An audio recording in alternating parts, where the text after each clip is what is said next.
En el pasado Dios lo intentó, a nuestros padres les quiso hablar, a muchos profetas Él nos mandó, y no le quisimos escuchar.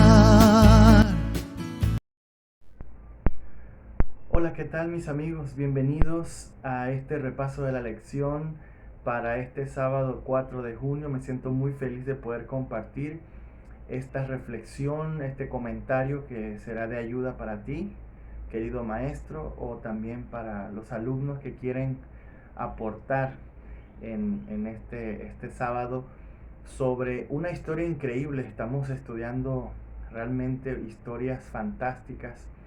Y una de las cosas con las que quisiera iniciar diciendo es que me encanta la Biblia, y una de las pruebas de que es palabra de Dios es que la Biblia no se reserva nada de los errores de cada uno de los personajes de cada historia.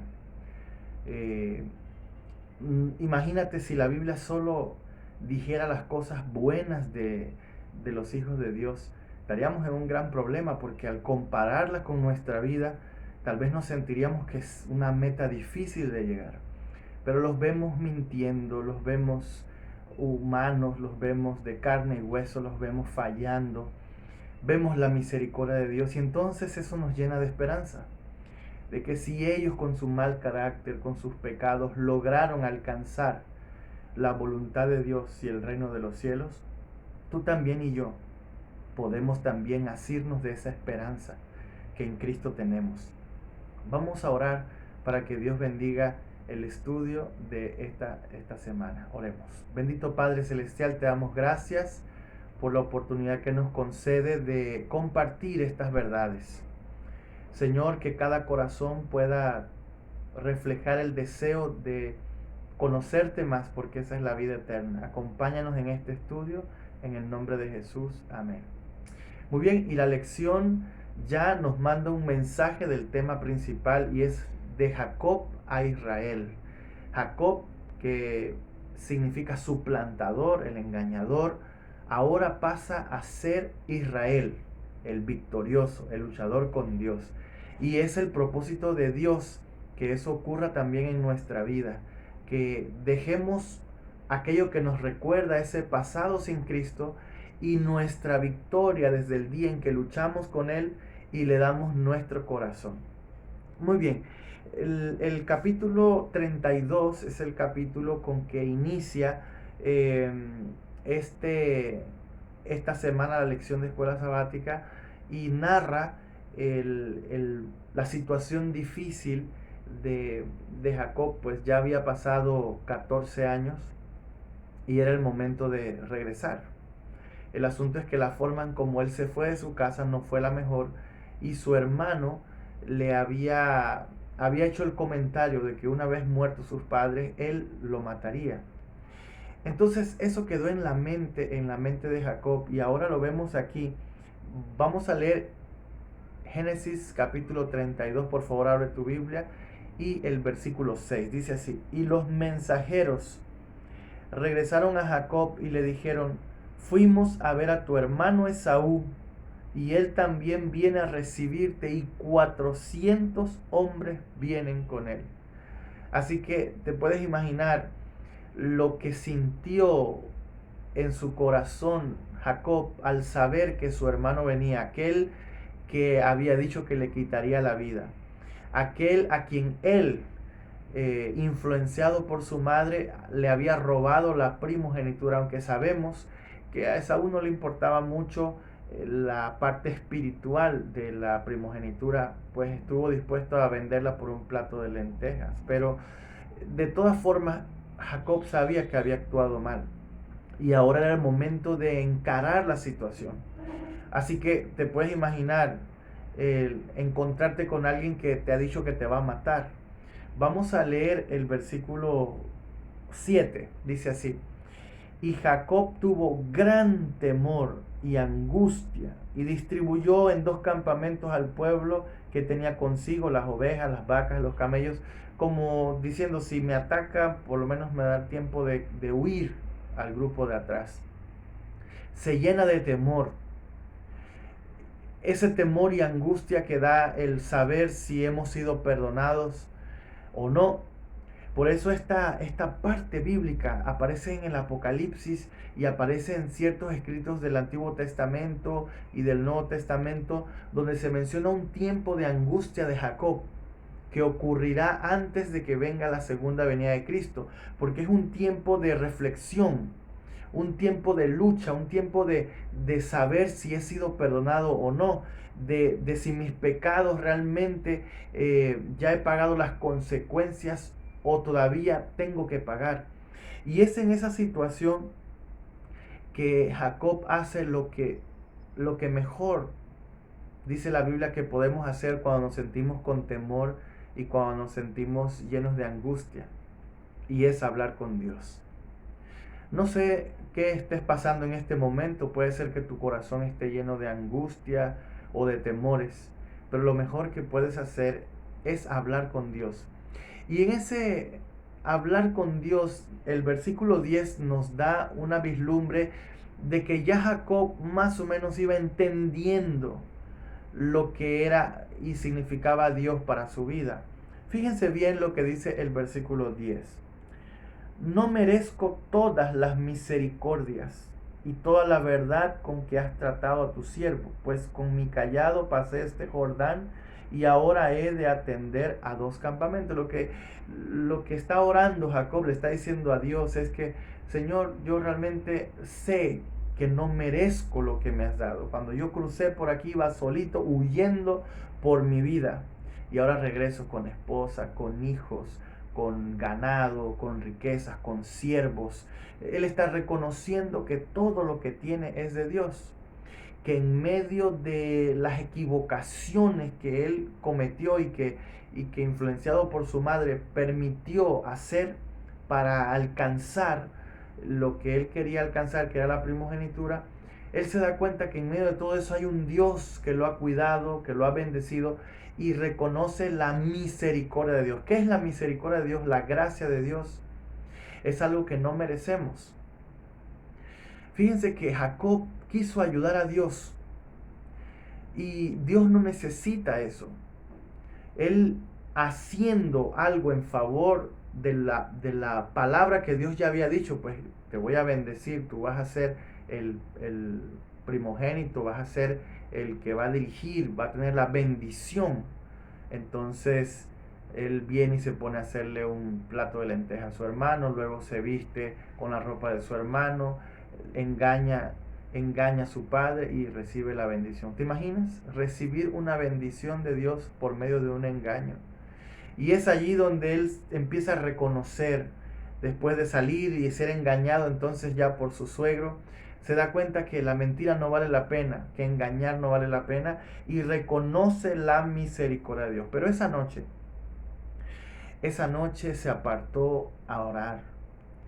El campamento donde iba su familia lo dejó a un lado y él se fue solo. Y es allí donde se centra la lección en la lucha que él tuvo con Dios y su deseo de perdón. Claro que él empieza, dice versículo 24, y así se quedó Jacob solo y luchó con él un varón. Esa palabra varón hace referencia a Dios, hasta que rayaba el alba. Obviamente Jacob se da cuenta que está peleando con Dios, porque le pide su bendición. El versículo 26 dice, y le dijo, déjame porque raye el alba. Y Jacob le dice, no te dejaré si no me das tu bendición. Y aquí viene la parte central de esta historia, que es lo que Dios quiere que ocurra en nuestra vida. Dice, ¿cuál es tu nombre?, le pregunta el varón, y él le responde en el versículo 27, mi nombre es Jacob. Ese nombre a Jacob le recordaba su pasado, le recordaba sus caídas, le recordaba su mentira, el usurpar el lugar de su hermano, el querer ser más inteligente que los demás y hacer cosas en nombre de Dios malas. Y entonces viene el varón que era Dios, le dice, entonces le dijo, ya no te llamarás Jacob, sino Israel. Este nombre que representa la victoria, que significa vencedor. Dice, porque has luchado con Dios y con los hombres y has vencido.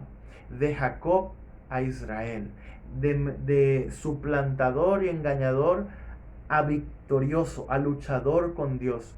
Lo que Dios le está diciendo a Jacob es, Jacob, te equivocaste. Jacob, no has hecho las cosas bien, pero yo tengo misericordia para ti.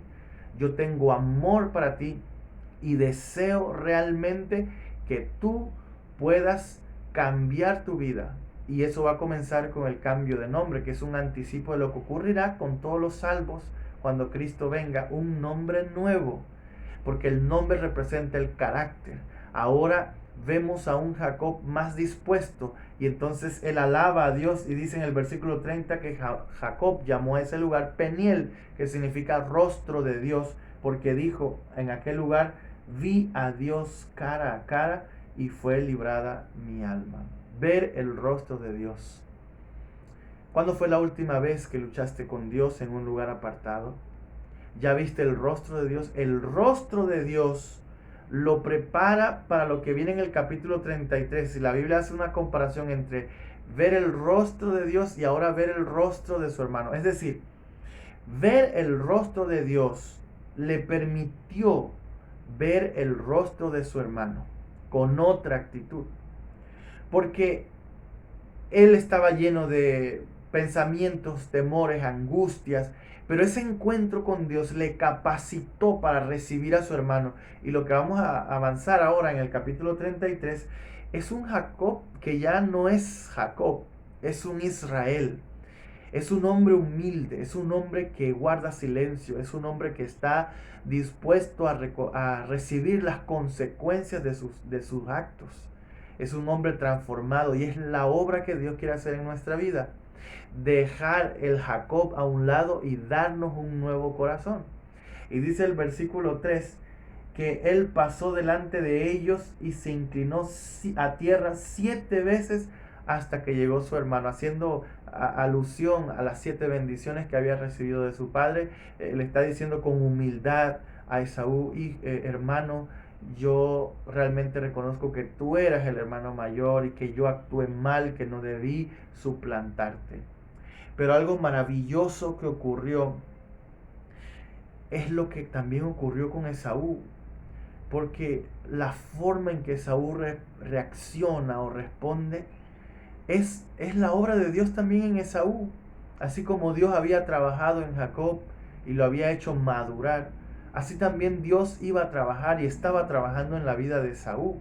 Porque fíjense bien el versículo 4, me enternece realmente este encuentro de esos dos hermanos. Dice, pero Esaú corrió a su encuentro y echándose sobre su cuello lo abrazó, lo besó y los dos lloraron. Esaú tenía 400 hombres de su lado y venía aquel que le había robado la bendición, que se había hecho pasar por el que le había dado un plato de lenteja para quitarle la bendición de Dios. Y Esaú podría venir lleno de odio, podría venir lleno de heridas a reclamarle, a matarlo, a cumplir lo que él había dicho en su momento de enojo, de que quería matarlo. Pero el Esaú del versículo 4, aquí en Génesis 33, es un Esaú que abraza, es un Esaú que besa, es un Esaú que llora, es un Esaú que perdona a su hermano, que reconoce que aunque su hermano se equivocó, era su hermano, que merecía la muerte, que merecía el castigo, pero él en vez de eso le da besos, abrazos y lágrimas. Es más, le ofrece en su propia tierra un lugar para él. Obviamente Jacob no quería vivir con su hermano, él quería tener su propia tierra. Y fíjense bien esto porque es punto principal en la lección de esta semana. Dice el versículo 10 que Jacob le replicó, no, yo te ruego que si he hallado ahora gracia ante tus ojos, acepta mi regalo porque he visto tu rostro como si hubiese visto el rostro de Dios, pues que con tanta bondad me has recibido. Y aquí quisiera detenerme para hablar del trato entre nosotros como hermanos. ¿Qué hacemos cuando alguien nos falla? Cuando alguien nos miente. ¿Cuál debe ser nuestra actitud? ¿Cómo debemos tratar al que se equivoca? Esaú dice que lo trató con bondad y ahora Jacob le dice, al ver tu bondad, realmente he visto el rostro de Dios en tu rostro. Porque si somos verdaderamente hijos de Dios, entonces nuestra acción debe ser como hijos de Dios. Si nuestro Padre es un Dios de misericordia, de perdón, de bondad, ¿cuánto más nosotros deberíamos entonces, como hijos, que llevamos su ADN, que llevamos su sangre, el responder cuando tú perdonas a tu hermano, cuando tú haces bondad con aquel que no merece nada, tú estás demostrando que verdaderamente eres un hijo de Dios. Luego, la lección avanza a un capítulo desastroso, pero como les dije al principio, la Biblia no se reserva nada. Y en el capítulo 34 vemos la historia de Dina, una jovencita que fue deslumbrada por las luces del mundo. ¿Y cómo sabemos eso? Dice el versículo 1, Dina, del capítulo 34, que la hija de Lea, que había dado a luz a Jacob, salió a ver las hijas del país. Ahí comenzó el problema. Le llamó la atención, le dio curiosidad cómo se vestían, cómo se arreglaban, cómo vivían, cómo se divertían. Y ella quiso ser parte de eso. La influencia es el mayor peligro que tenemos porque empezamos a admirar las cosas del mundo que llegamos a ser deslumbrados por ellas. Fue, dice, a ver a las hijas de ese país. Ahora Jacob, ya Israel convertido, se va a enfrentar a lo que es ya no vivir errante, sino ser establecido cerca de esta ciudad de Siquem. ¿Y qué sucede? Pues que cuando Siquem la ve, se enamora, se apega, la toma, dice el versículo, que se acostó con ella y la deshonró. El amor es como la electricidad. Si la sabes utilizar, es una bendición realmente la electricidad en la vida cotidiana, pero si no sabes de electricidad y tocas mal un cable, puedes perder la vida. Y así es el amor.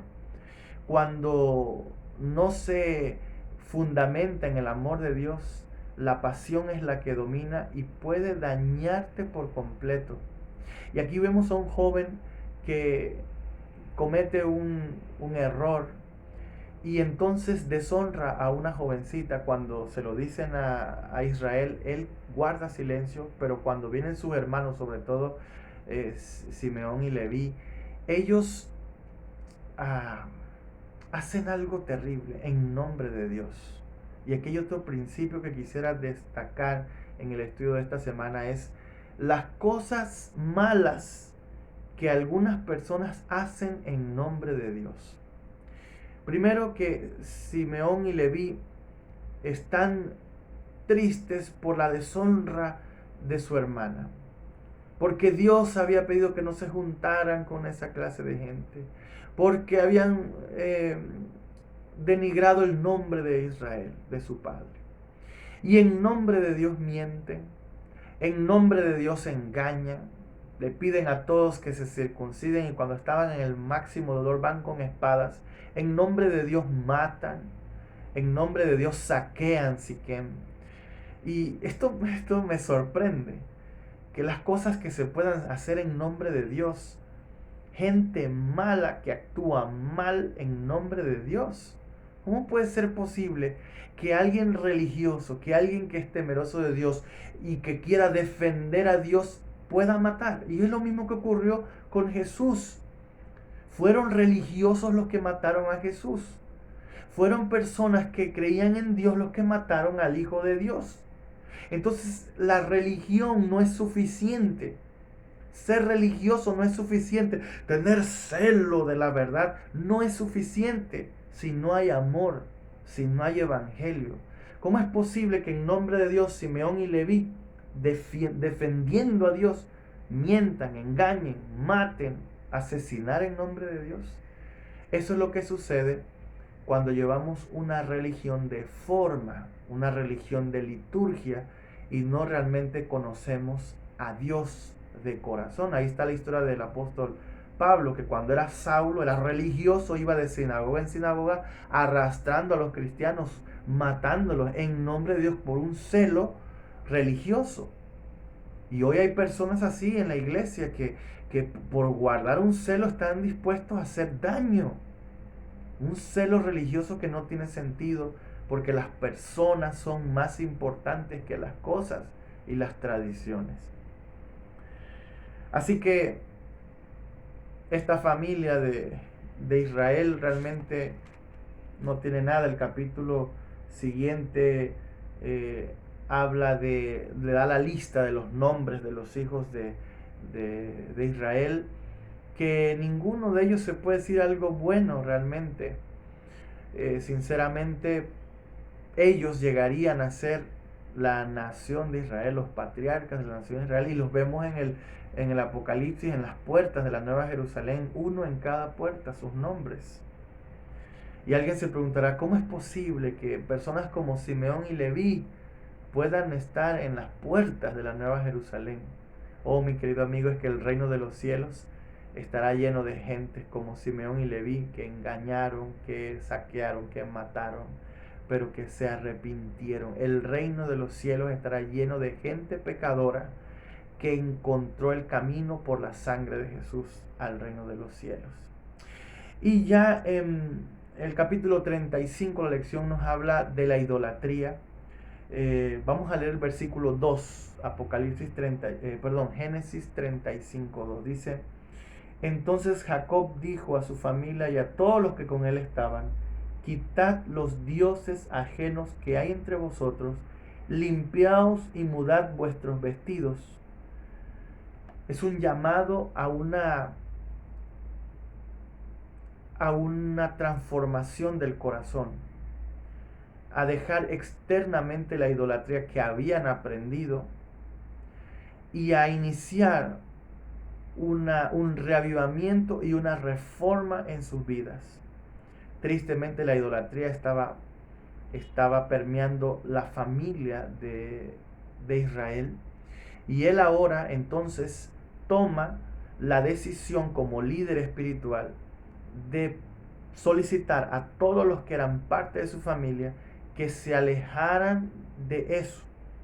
Y dice el versículo 6 que llegó Jacob a Luz, es decir, a Betel, al lugar donde él se había encontrado y había tenido el sueño de la escalera, que está en tierra de Canaán, él y todo el pueblo que con él estaba. Y es allí donde hace un altar, hace un pacto de no idolatría.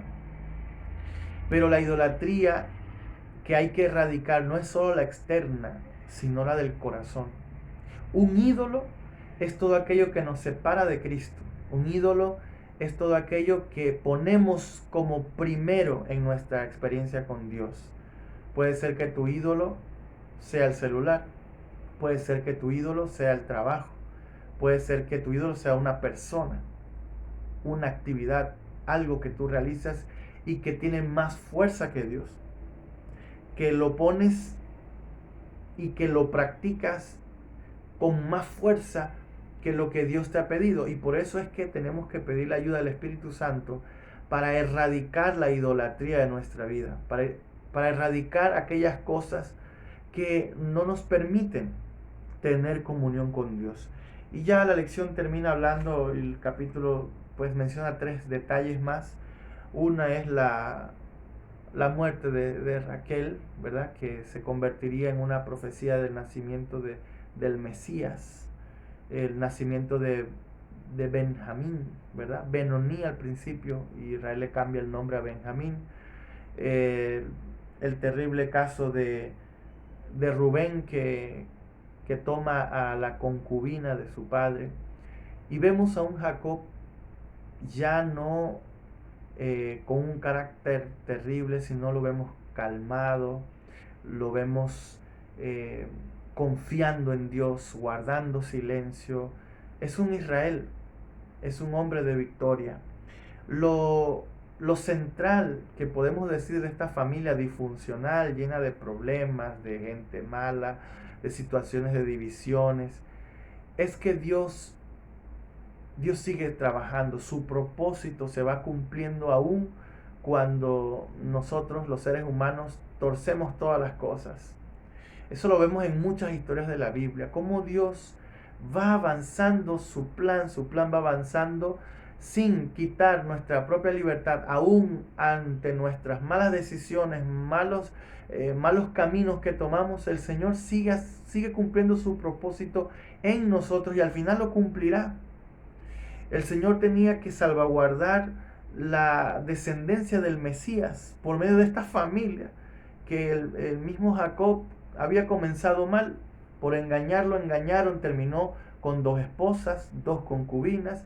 Ya se pueden imaginar los líos que habían en esa casa, con 4 madres distintas, en una situación complicada de familia, que Dios allí va guiando a su pueblo, va guiando en medio de esas malas decisiones y va cumpliendo su propósito. Y esa es la alegría de mi corazón, que en medio de los errores humanos, que en medio de las desavenencias que podamos tener, podemos nosotros ver el camino de Dios trazado, esa victoria final, donde el Señor quiere cambiar tu nombre, lo quiere cambiar ahora mismo. Permíteme orar por ti, yo quiero orar por mí también, porque es momento de dejar a Jacob y caminar como Israel, luchando con Dios en victoria hasta el regreso de nuestro Señor. Oremos. Bendito Padre Celestial, te damos gracias por esta lección. Ayúdanos a apreciarla, ayúdanos a reflexionar. Queremos luchar contigo, Señor. Queremos que nos bendigas, que nos cambies el nombre, que nos des tu misericordia y que cumplas tu propósito en nuestra vida. Pues lo pedimos en el nombre de Jesús. Amén. Amén. Que Dios te bendiga.